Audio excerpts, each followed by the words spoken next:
Hello, comic fans. Old Blue Goblin here with another comic book review blog.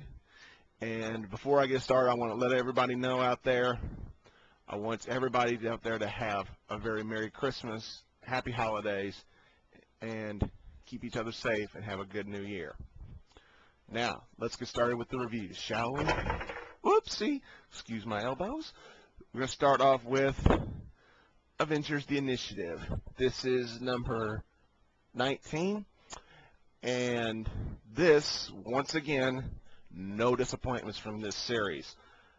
It continues to be incredible. It's very nicely done. We're finally probably going to be done here very shortly. We're going to be done with this Secret Invasion tie-in stuff.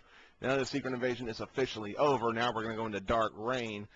The only thing I have a problem with Avengers the Initiative right now is that I want it to become its own series without being tie-in to every single story that Marvel pumps out.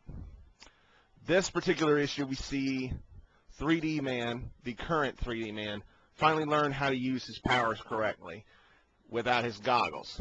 All I can say is he could have done it a little sooner.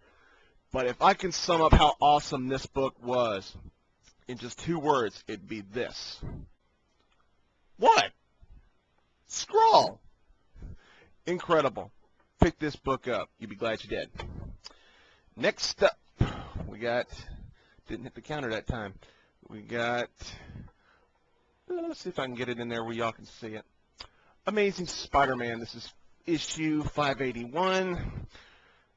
Well, it's been a year since the clusterfuck that was One More Day happened.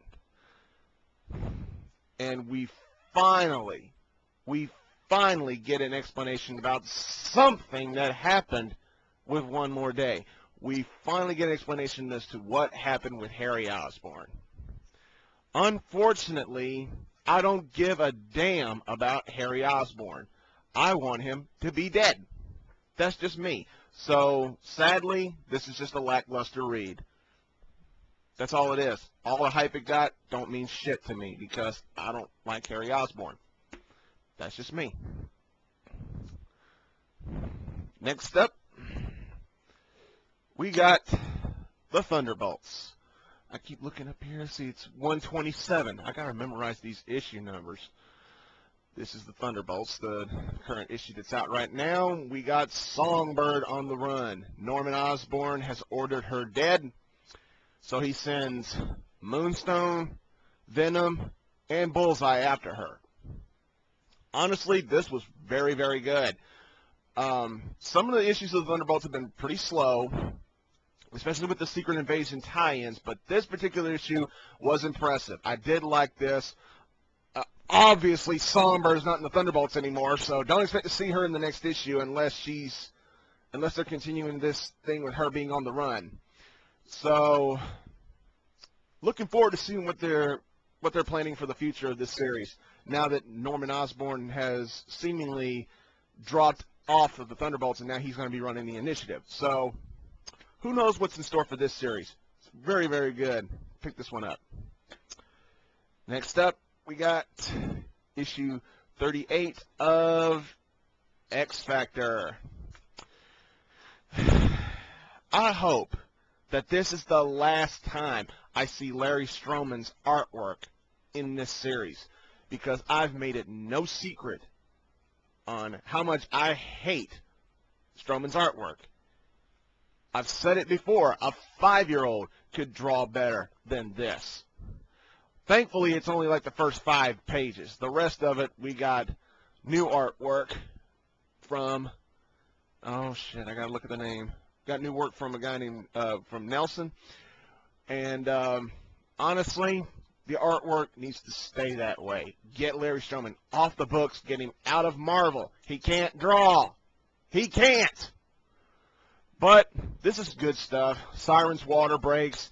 Next issue promises the birth of another mutant. It's not going to be the first mutant birth since M-Day. It's going to be the second, which is all right. I'm anxious to see how Madrox and Siren are going to work as mom and dad. Very good stuff. This is, again, Peter David's writing at its best. Go ahead and pick it up. You won't be disappointed. I sure ain't.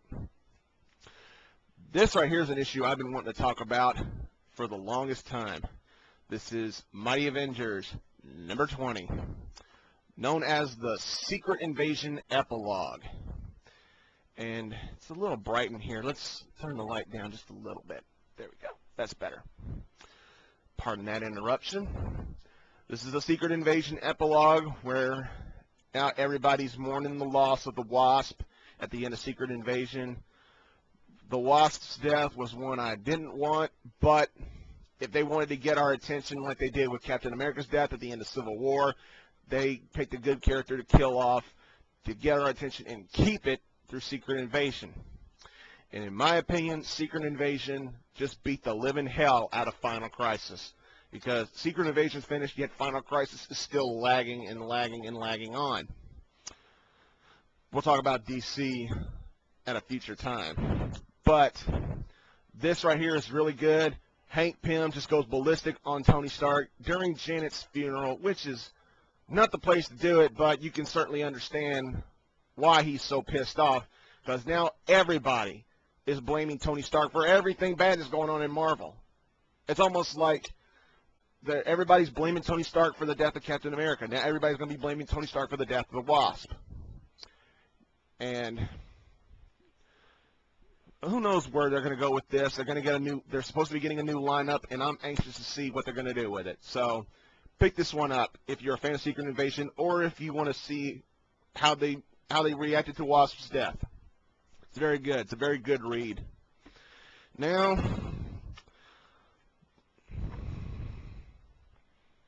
What If Newer Fantastic Four? This is perhaps the what if that was coming out this month that I was looking forward to the least. Craig at Grandland said that you needed to read Mike Wernigo's What If This Was the Fantastic Four, where the Fantastic Four was the Hulk, Spider-Man, Wolverine, and Ghost Rider. And he was right. You need to read that book first before you read this one. If you don't, and then you read this, you're not going to know what the hell's going on. Well, you probably will, but this story would make a lot more sense if you read Wernigo's book first. This didn't impress me too much. The only thing that impressed me was when Wolverine sliced off Thanos' arm, and that was it. I mean, nothing really spectacular, and I'm a huge fan of what ifs. You know, I just don't understand what Marvel was thinking when they did this particular what if, because we've already had a what if Fantastic Four. We don't need two in less than 6 months' time. I'm sorry. I'm seriously waiting. I am so waiting for Spider-Man Back in Black's what if. That's going to be incredible. I'll be sure to review that, and I'm begging Marvel to make sure it's a good read. Well, speaking of Spider-Man, let's get to my final book of review, which is what I thought was probably one of the best books this year. Right on there with X-Men Noir. This is Spider-Man Noir. This is issue number 1 of a 4-issue miniseries. Excuse me. But this book, now this is a Spider-Man book to read. This is awesome. I can't stress enough how beautifully done this book was. I love the outfit. I love the characters. The artwork could use a little bit of an improvement, but it's still really good. This is just as good as X-Men Noir number 1 was. I didn't review X-Men Noir number 1 because I didn't have the time to, but X-Men Noir number 1 kicked ass. This kicks ass. I love that Peter is so vengeful at going against Norman Osborn in this era, known as the Goblin. He's not known as the Green Goblin. He is known as the Goblin. And you actually get to see how Uncle Ben was killed in this Spider-Man story, and it is nasty. The Vulture. That's all I'm going to say. I'm not going to spoil anything. I'm not going to spoil anything else. Pick this book up if you haven't done it already. Get it. It is one of the best books of the year. I can't stress that enough. Please get it. Spider-Man Noir. Awesome. Well, that's all I got for now. So until I see you again, see you later.